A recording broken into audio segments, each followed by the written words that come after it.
सबसे महत्वपूर्ण बात यह कह रहा हूं कि एक विधायक का ये आप इसको टैगलाइन मत मानिए, ये वाणी ये राजद का है, बयान है, ये आरजेडी का बयान है और समाज को विखंडित करके जातिवाद के दंश में झेल कर और उसका मजा लेकर तुष्टीकरण करके और चुनाव में फायदा उठाने का एक रणनीति। डेहरी विधायक फतेह बहादुर, उनका तो नाम लेने में भी शर्म आता है हिंदू समाज को कि जिस तरह से उन्होंने घृणित और अपने आप को महिषासुर का बेटा बताया है। विधायक जी, सबसे पहले आप अपने यहाँ बेटी बहन का शादी दलित में करके दिखाइए अगर आप में हिम्मत है तो। मनोज झा को लाया गया बीच में, फिर आनंद मोहन को उन्हीं के पार्टी को लाया गया। अब नया नमस्कार, मैं हूं सोनू और आप देख रहे हैं मीडिया दर्शन अखबार का यूट्यूब चैनल। बिहार के राजनीतिक गलियारों में इस समय भूचाल मचा हुआ है। भूचाल इसलिए मचा हुआ है कि जिस तरह से डेहरी विधानसभा के जो विधायक हैं वर्तमान राजद के फतेह बहादुर जी, उनके द्वारा जिस तरह से स्टेटमेंट मां दुर्गा को लेकर दिया गया और अब एक और विवाद उत्पन्न हो चुका है जो उन्होंने ब्राह्मण को टारगेट किया है। और लगातार इस तरह से चुनाव माहौल को देखते हुए 2024 लोकसभा चुनाव को लेकर और 25 विधानसभा चुनाव को लेकर राजपूत और ब्राह्मण पर जिस तरह से राजद के नेताओं के द्वारा टिक्का टिप्पणी किया जा रहा है और जिस तरह से हिंदू के देवी देवताओं पर टिक्का टिप्पणी किया जा रहा है, उसी को लेकर आज मैं बात करने के लिए बीजेपी के युवा मोर्चा के जिला अध्यक्ष अभिषेक तिवारी जी से बात करेंगे। क्या कहिएगा जिस तरह से विवादित बयान, अमर्यादित बयान एक तरह से कह सकते हैं, लगातार राजद के नेताओं के द्वारा दिया जा रहा है?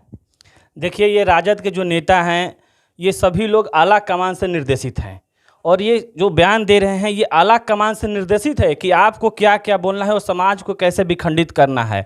और ये समाज को जो विखंडित करने का इनका जो प्रोपेगेंडा चल रहा है ये चुनाव को लेकर चल रहा है और ये इसी की राजनीति बिहार में करते आ रहे हैं। जब 15 साल ये सत्ता में थे उस समय भी बिहार माने पूरे भारत का सबसे पिछड़ा राज्य इन्हीं के चलते हो गया है। लोग बिहार आने से डरते थे और ये उन्हीं के वंशज तेजस्वी यादव जी और तेज प्रताप जी उन्हीं के द्वारा निर्देशित हैं कि कैसे कैसे बिहार को चलाना है। अब आप देखिए नया प्रकरण क्या चल रहा है।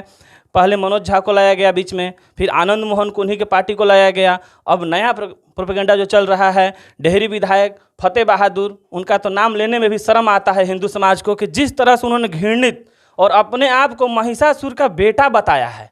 सबसे तो शर्म की बात यह है कि महिषासुर का बेटा बताया है और सारा जो आरोप है सिर्फ ब्राह्मण, राजपूत, लाला और भूमिहार पर जिस तरह से ठेकराव फोड़ रहे हैं, मेरा उनसे सवाल है कि पहले आप आगे आइए। सभी चीज़ों के लिए स्वर्ण जातियों को आरोपित करना गलत है। हमारा मांग है कि विधायक जी सबसे पहले आप अपने यहाँ बेटी बहन का शादी दलित में करके दिखाइए अगर आप में हिम्मत है तो।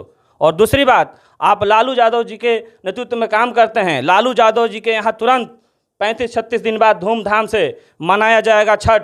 आप छठ पूजा को रोकिए, नहीं तो आपको माना जाएगा कि आपके कथनी और करने में अंतर है और आप लोगों को लड़ाना चाहते हैं। छठ पूजा मनाया जाएगा, क्या उससे मनुवादियों का हौसला नहीं बुलंद होगा? तो लालू यादव जी मनुवादियों को बढ़ा रहे हैं, आप कह रहे हैं कि मनुवादियों को घटा रहे हैं। और जिस तरह से माँ काली पर उनका आरोप प्रत्यारोप है, डेहरी का एक एक नारी अपने आप को अपमानित महसूस कर रही है क्योंकि उन्होंने सीधा सीधी नारियों को गाली दिया है। उन्होंने बोला है कि युद्ध करती थी और रात में कहाँ जाती थी। आप अपने आईना में झांक कर देखिए आप क्या बोल रहे हैं। आप नारी को गाली देने का काम कर रहे हैं। और मैं सबसे महत्वपूर्ण बात यह कह रहा हूं कि एक विधायक का ये आप इसको टैगलाइन मत मानिए, ये वाणी ये राजद का है क्योंकि अभी तक राजद की तरफ से कोई भी खंडित करने वाला बयान नहीं आया है। ये बहुत ही गंभीर बात है। अगर खंडित करने का आरोप नहीं है तो आप समझ लीजिए कि ये जो बयान है ये आरजेडी का बयान है और समाज को विखंडित करके जातिवाद के दंश में झेल कर और उसका मजा लेकर तुष्टीकरण करके और चुनाव में फायदा उठाने का एक रणनीति है। आखिर तुष्टीकरण की राजनीति क्यों किया जाता है? खास तौर पे देखे होंगे कि किसी जाति विशेष को टारगेट किया जाता है, जाति विशेष को बताया जाता है कि ये मनुवादी लोग हैं। इस तरह का राजनीति क्यों किया जाता है?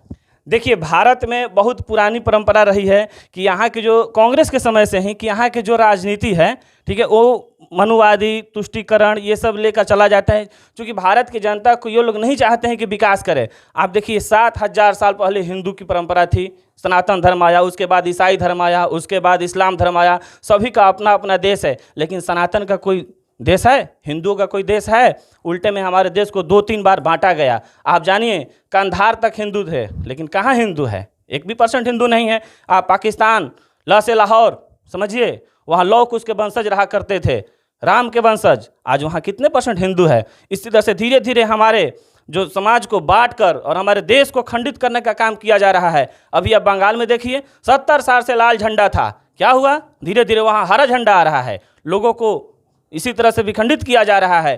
केरल का देखिए क्या स्थिति है। यह एक बहुत बड़ी साजिश है, इस साजिश को समझना होगा। आज 25 करोड़ यादव समाज के लोग हैं, लेकिन क्या समझते हैं, अगर हमारा देश में अगर इस्लामीकरण हो जाता है, कुछ भी ऐसा हो जाता है, वो बचेंगे? वहाँ वो लोग ये जात देखते हैं? नहीं, लेकिन जात में फंसाकर अपनी राजनीति चमकाना इन लोग का काम है। और मैं ये दावे के साथ कह सकता हूँ कि जो जात की राजनीति ये लोग कर रहे हैं, उनका जात का भी भला वो लोग नहीं करते हैं, सिर्फ जात में बांटकर लोगों को लड़ाकर और अपने फायदा की बात करते हैं।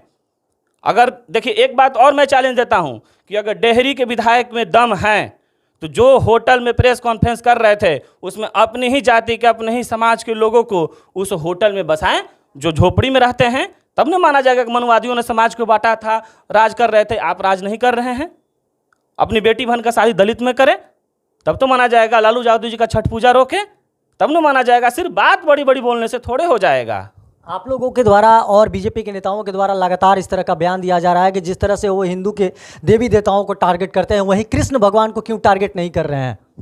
देखिए, कृष्ण भगवान को इसलिए टारगेट नहीं कर रहे हैं कि यादव समाज में जो कृष्ण भगवान की बहुत इज्जत है, लेकिन वो ये नहीं जानते हैं, वो सॉफ्ट कॉर्नर की राजनीति कर रहे हैं। वो एक ऐसी चीज़ों को टारगेट कर रहे हैं जहां से वो समाज को खंडित करने का काम कर रहे हैं। लेकिन वो भूल रहे हैं कि हम सभी हिंदू भाई एक हैं और सभी लोग इस बयान से शर्मिंदगी महसूस कर रहे हैं। और पता है, डेहरी में हमने बहुत जगह बात किया, वहाँ के लोग तो ये बोल रहे हैं कि हमने ऐसे विधायक को चुनकर अपने जीवन का सबसे बड़ा गलती किया। और मैं डेहरी के विधानसभा के सभी जनता से अपील करता हूँ कि इनको एक लोटा पानी इनके जब जाएँ तो अपने दरवाजे पर मत दें, क्योंकि ऐसे दुराचारी लोगों का हमारे समाज में तो जगह नहीं होता है। और ऐसे ही जयचंदों की वजह से हमारा हिंदू समाज भी खंडित हो रहा है। इनको हम जयचंद की संज्ञा देते हैं। आखिर इस तरह का जो उन्होंने स्टेटमेंट दिया है, इस स्टेटमेंट से क्या जाहिर होता है? किसको वोट बैंक साधना चाहते हैं, किसका वोट लेने का प्रयास कर रहे हैं ये? देखिए, सबसे पहले तो इनके दिमाग में ये है कि लालू यादव के साथ MY समीकरण है, तो ये मुस्लिम समाज को खुश करने के लिए हिंदू समाज मतलब 82% को ये गाली देने का काम कर रहे हैं। लेकिन ये इतना बड़ा पाप कर रहे हैं कि जिसका ये साथ लेना चाह रहे हैं वो भी समाज ये जानता है कि हिंदू समाज में सबसे निचले पायदान पर खड़े हुए व्यक्ति का हिंदू समाज में कितना इज्जत है। आज नारी की हम लोग पूजा करते हैं, माँ काली मतलब नारी की पूजा करते हैं, आप नारी को गाली देने का काम करते हैं। समाज आपको कभी माफ़ नहीं करेगा। और ये सोचते हैं कि ये गाली देने से दलित और OBC वर्ग इनके साथ आ जाएगा, तो दलित और OBC वर्ग अगली बार इनकी जमानत जब्त करवा देगा। आप अगली बार इंटरव्यू लीजिएगा, मैं दावे के साथ कहता हूं कि इनका खाता नहीं खुलेगा। अगर यही हाल रह गया, अगर इस पे कोई लालू यादव जी के तरफ से या उनके पार्टी के तरफ से अगर अधिकृत बयान नहीं आया तो समझ लीजिए कि लालू यादव का पार्टी का यहाँ पे सुपड़ा साफ हो जाएगा। ऐसे ऐसे बयानों से मैं दावे के साथ कह सकता हूँ। जिस तरह से खास तौर पे ब्राह्मणों को टारगेट किया जा रहा है और कहा जा रहा है कि ब्राह्मण ही हमारे देश में भेदभाव पैदा किए हैं, छुआछूत पैदा किए हैं, इससे क्या जाहिर होता है इस तरह की राजनीति करके? देखिए, ब्राह्मण वर्ग जो है हमेशा से शिक्षित रहा है और हमारे यहाँ ब्राह्मणों को गुरु की परंपरा के तहत माना गया है। तो वो जानते हैं कि जब किसी पेड़ को जलाना होता है तो उसके जड़ में खाद और पानी ऐसे विशेष मात्रा में डालिए या कम डालिए कि वो पेड़ जल जाए। तो आप इतना जानिए कि ब्राह्मण सत्ता में रहते नहीं हैं, सत्ता को बनाते हैं। और लालू यादव जी ये समझ चुके हैं कि अगर ब्राह्मण को टारगेट करेंगे तो सत्ता से विहीन हो जाएंगे। उनका जो बयान है ब्राह्मणों के खिलाफ गाली देना, चाहे कहना कि ब्राह्मणों को मारो, तो अगली बार पूरी राजद की पार्टी इस जनता के द्वारा मारी जाएगी। ब्राह्मण सत्ता का निर्माण करते हैं और लालू यादव जी की पूरी टीम ये जान जाए कि ब्राह्मण को इस धरती से हटाना मुमकिन ही नामुमकिन है। जैसे कि अभी आपने बीजेपी के युवा जिला अध्यक्ष अभिषेक तिवारी से सुना, उन्होंने साफ तौर पे डेहरी के राजद विधायक फतेह बहादुर को टारगेट करते हुए और तंज कसते हुए कहा है कि 2025 में इनका रिजल्ट आपके सामने आ जाएगा। 2025 में इनका डेहरी विधानसभा से सुफड़ा साफ हो जाएगा। और राजद की जो पूरी टीम है ये केवल तुष्टीकरण की राजनीति करती है और हिंदू मुस्लिम की और देवी देवताओं पर टिप्पणी करने के लिए राजद पार्टी ही बनी है। बाकी तमाम आप ऐसे ही खबर देखने के लिए हमारे साथ बने रहिए। तब तक के लिए दीजिए इजाजत। धन्यवाद।